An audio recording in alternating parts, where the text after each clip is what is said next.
Oi, gente! Esse vídeo hoje nós vamos falar sobre quanto que ganha um enfermeiro obstetra. Você tem interesse nessa área? Quer saber quanto que ganha um enfermeiro obstetra? Como que funciona o esquema de plantões, né? Então vem para esse vídeo que eu vou te passar algumas dessas informações. Bom, primeiro para saber como que é a formação para enfermeiro obstetra, funciona da seguinte forma. Primeiro você faz a graduação, que é aquela graduação de 5 anos, né, como enfermeiro. Dali você se torna um enfermeiro generalista, que é como a gente fala na cidade, um enfermeiro geral, né?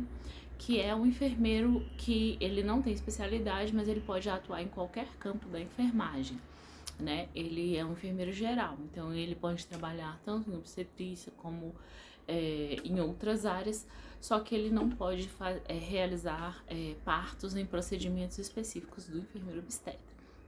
Para você se tornar enfermeiro obstetra, você tem dois caminhos. A residência, que é uma espécie de concurso público que é feito, né? E você concorre a uma vaga da residência e você tem uma bolsa nessa residência para você acompanhar 2 anos ali e se especializar em enfermeiro obstetra. E também tem a especialização, que é a pós-graduação, que também dura em média aí 1 ano e meio a 2, né? Que você faz e se especializa em enfermeiro obstetra, que tem a parte teórica, mas também é obrigatória a parte prática para registrar no conselho de classe e se tornar enfermeiro obstetra. Você se formando em enfermeiro obstetra, você tem que se registrar no seu conselho, né, da sua cidade, como enfermeiro obstetra e obter o conselho de enfermeiro obstetra para atuar. Existem várias formas de atuar no país.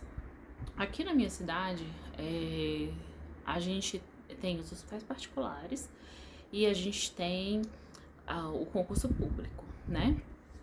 Aqui existe uma forma de entrar no serviço público que se chama contrato temporário, né? Que também sai um edital por contrato temporário, mas na especialidade de enfermagem obstétrica nós não temos contrato temporário.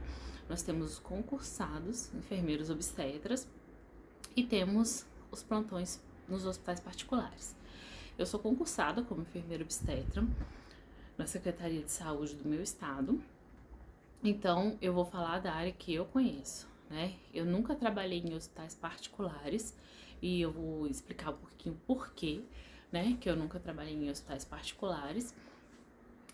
Então eu sou enfermeira obstetra na Secretaria de Saúde do meu estado, né? Eu sou concursada, prestei um concurso público de regime estatutário, então assim, eu só saio desse concurso público por 2 razões. Ou se eu pedir a exoneração, que é se eu pedir para sair, né?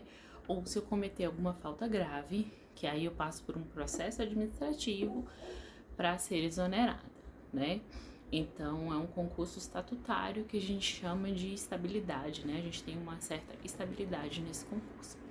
A gente faz o concurso, passa por 3 anos de estágio probatório, que chama, né? Que é aquele tempo que você faz avaliações regulares para você entrar, né?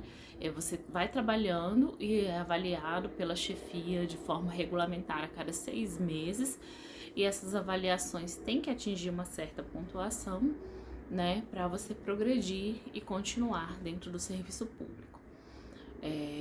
Então essas avaliações ela tem uma nota. Se você não atingir essa nota mínima, você vai para o processo administrativo, né? E saber se você continua ou não no estágio probatório. Eu tô no 2º ano do estágio probatório como enfermeira obstetra e aí, o ano que vem acaba meu estágio probatório e aí eu assumo de vez como estatutária, né? Vou falar um pouquinho da minha experiência, né, como enfermeira obstetra e dentro das minhas experiências, porque eu escolhi trabalhar na Secretaria de Saúde e não trabalhar em hospitais particulares. Para quem conhece, já viu meus vídeos aí no canal, eu sou técnica de enfermagem, né? Então, antes de eu me formar enfermeira, eu já era técnica de enfermagem. Eu já trabalho como técnica de enfermagem há 15 anos na Secretaria de Saúde também, do meu estado. E eu já era técnica de enfermagem quando fiz a graduação de enfermeira, né? E eu já tinha 2 vínculos com a Secretaria de Estado. Eu fiz 2 concursos públicos, tá? Você não consegue vínculos a não ser por concurso público. Eu fiz o primeiro concurso público, passei, fui chamada e assumi. Depois, 5 anos depois, eu fiz outro concurso público, passei e assumi novamente. Então, fiquei com 2 vínculos de concurso público, como técnica de enfermagem. E fiz a minha graduação. Quando eu terminei a minha graduação, por eu já trabalhar em centro obstétrico como técnica de enfermagem, eu já sabia direcionada a minha área. Eu já sabia que eu queria ser enfermeira obstétrica. Quando eu fiz a minha graduação de enfermagem, eu já sabia que eu queria ser enfermeira obstétrica. Então foi aí que eu escolhi a minha área de enfermagem obstétrica, tá? Nunca trabalhei no serviço particular porque a diferença salarial do serviço particular para o serviço público na minha cidade é bem grande. Então, assim, eu como técnica de enfermagem consigo um salário melhor do que um enfermeiro que trabalha no serviço particular. Então, por esse motivo, eu nunca quis, né, carreira no serviço particular. Eu fiz concurso, eu aguardei o concurso, mesmo depois de formada, eu fiquei 5 anos antes de iniciar. Eu me formei e fiquei 5 anos esperando antes de conseguir. Eu fiz um concurso primeiro de enfermeiro geral, passei numa classificação ruim e não fui chamada. Aqui eles chamam até certa classificação. Fiquei classificada e não fui chamada na minha classificação. Depois eu fiz novamente um outro concurso para a Secretaria de Estado e esse concurso já assim específico para enfermeira obstetra.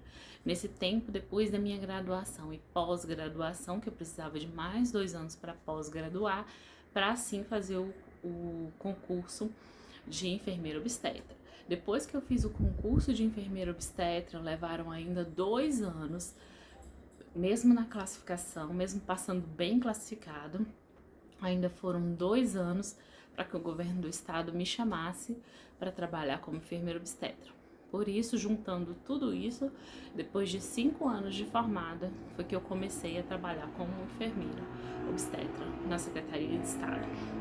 Enquanto isso, eu mantinha meus vínculos como técnica de enfermagem da secretaria. Aprendi muito, né? Já trabalhava em centro obstétrico, então por já saberem que eu era enfermeira obstetra, né? Muitos médicos me conhecendo, fiz a minha formação junto deles, né? Então eles já me ensinaram muita coisa, muita bagagem que eu já levei para minha formação de enfermeira obstetra. Apesar de não ter feito a residência, por eu já ter 2 vínculos com a secretaria, né, e eu não tinha carga horária suficiente para fazer a residência, eu teria que abrir mão dos meus vínculos de concurso público e não valia a pena para mim, né?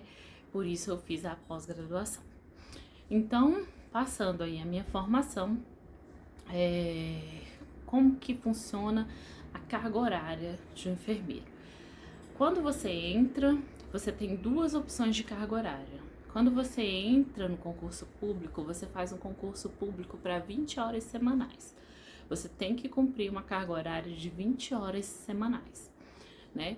Nessa carga horária de 20 horas semanais, os plantões podem ser divididos de acordo com a necessidade do setor. Existem plantões de 6 horas, existem plantões de 12 horas, existem plantões de 18 horas. Né? Na Secretaria de Estado, são esses plantões que a gente tem como plantões regulares, 6 horas, 12 horas ou 18 horas. Né? Quem faz 20 horas semanais tem que cumprir plantões de 6, 12 ou 18. Você também tem a opção de pedir para que a sua carga horária seja aumentada para 40 horas semanais. Nesse caso, é uma concessão da secretaria, ela aumenta a sua carga horária, consequentemente aumenta o seu salário, né? E você passa a fazer 40 horas semanais.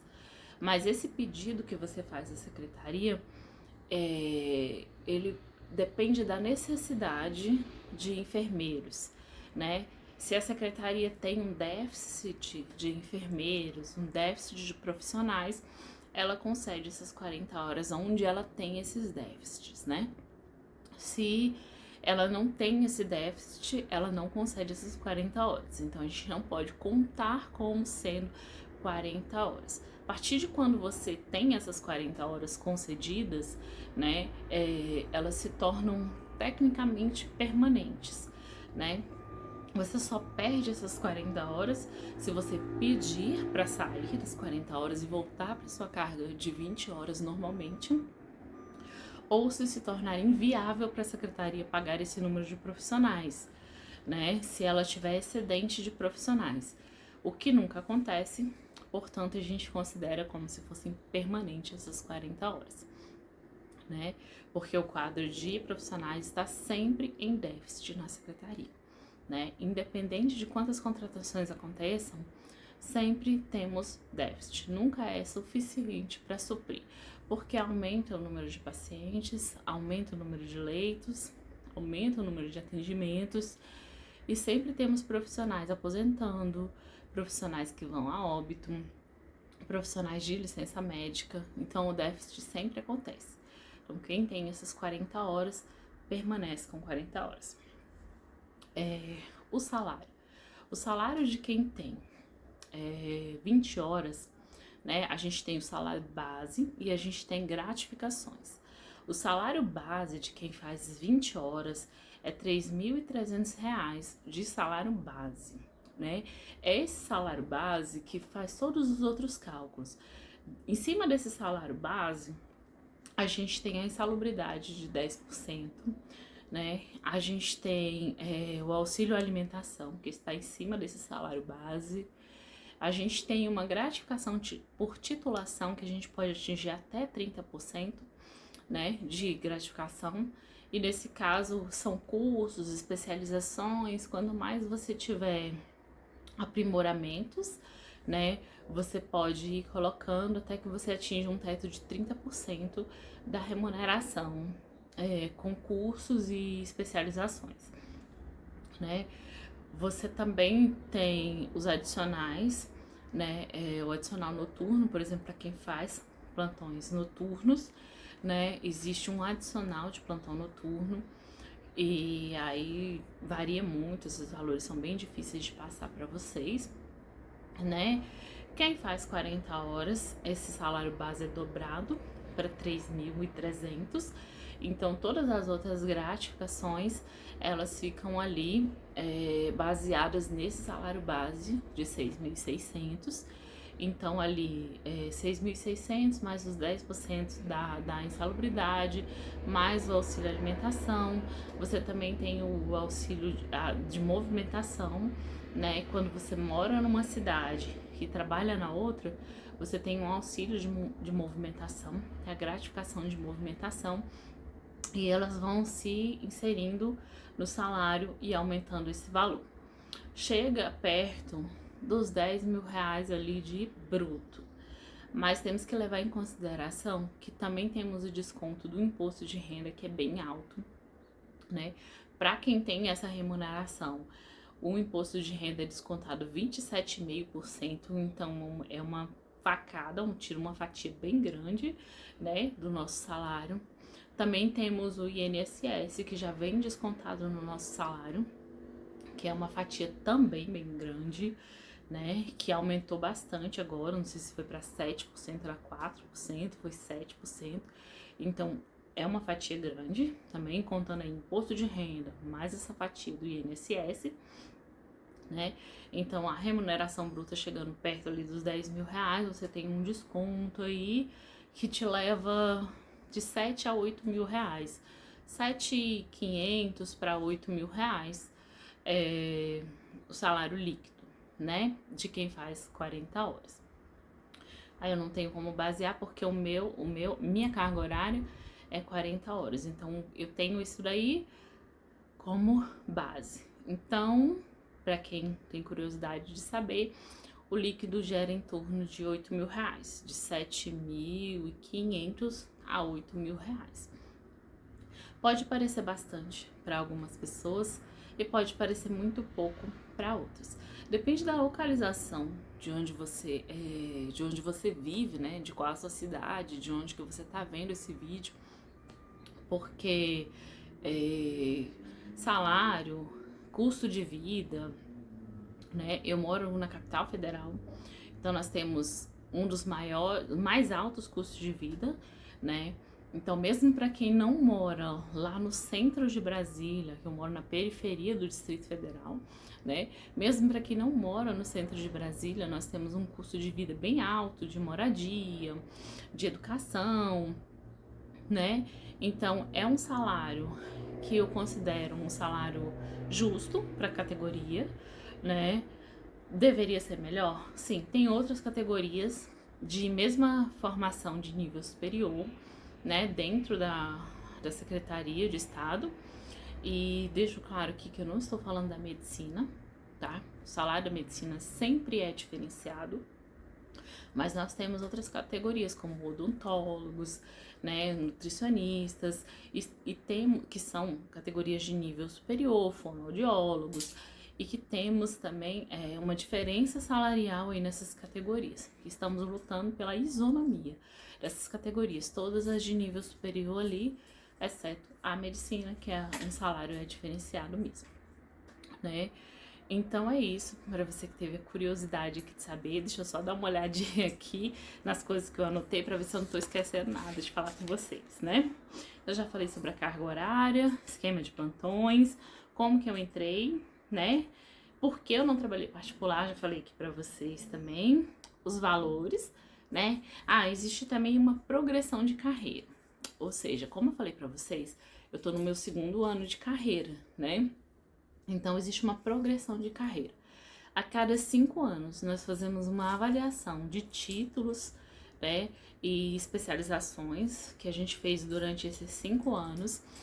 E existe uma progressão de carreira. Você leva uma quantidade de titulações e progride na carreira. Então, você vai mudando de classe, né? E essa progressão de carreira gera um ganhozinho à medida que os anos vão passando. Então, os enfermeiros mais antigos, né, se você é do Distrito Federal e tem mais tempo de carreira, você vai estranhar os salários que eu falei aqui, né? Mas no meu caso, eu sou uma iniciante na carreira de enfermeiro, né?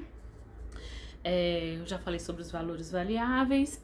Existe uma forma também da gente aumentar os nossos ganhos na secretaria, né? Fora você aumentar a sua carga horária, existem os plantões extras. O que são os plantões extras? Existe uma escala de plantões e ela tem que ser 24 horas coberta, né? 12 meses por ano, 365 dias, 24 horas por dia. Então, essa escala tem que ser coberta. Se algum buraco nessa escala ficar, não pode existir plantões sem enfermeiro dentro do hospital, né? Técnico não trabalha sem supervisão do enfermeiro dentro do hospital. Então, se existe um buraco de escala, aí é oferecido plantões extras, né? E esses plantões extras aqui no meu estado só podem ser feitos por quem já é funcionário da secretaria, quem já é servidor da Secretaria de Estado. Eu sei que em outros estados tem como você pegar esses plantões extras você não sendo da casa. Aqui no meu estado, não. Né? Aqui você tem que ser funcionário da secretaria. Não precisa necessariamente ser do mesmo hospital, mas você pode trabalhar em outros hospitais da rede e pegar plantões extras em outros hospitais, mas tem que ser funcionário da secretaria. Então, geralmente, sempre surgem aí 1 ou 2 plantões extras, né? E esses plantões extras, eles têm valores muito variáveis. Plantões de 6 horas, de 12 horas, de 18 horas. Plantões de feriados e finais de semana são mais caros, né? Plantões noturnos são mais caros.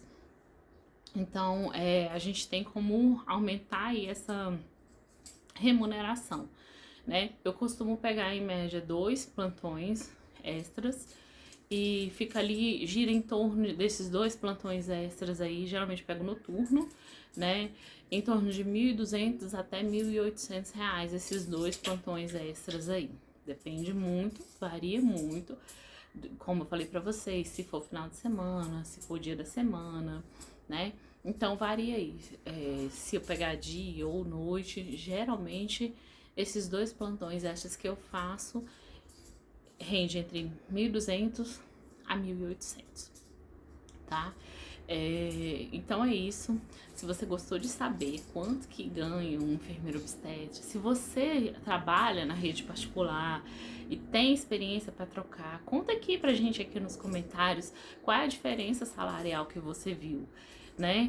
Então, assim, se você é de outro estado, o que é que você achou? A gente ganha muito, a gente ganha pouco, ou a gente ganha o que todo mundo deveria, né?